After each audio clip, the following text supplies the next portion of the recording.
श्रीमद्भगवद्गीता अथ द्वादशोऽध्यायः। আমি আজকে তোমাদের এই দ্বাদশ অধ্যায়টা শুরু করলাম। শ্রী পরমেশ্বরের চরণে প্রণাম জানিয়ে আমি আজ এই গীতার একটু শ্লোক শোনালাম।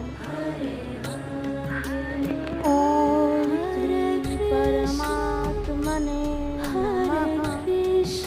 শ্রীমদ্ভগবদ্গীতা अथ দ্বাদশোऽধ্যায়ः। আমি আজকে তোমাদের এই দ্বাদশ অধ্যায়টা শুরু করলাম। শ্রী পরমেশ্বরের চরণে প্রণাম জানিয়ে আমি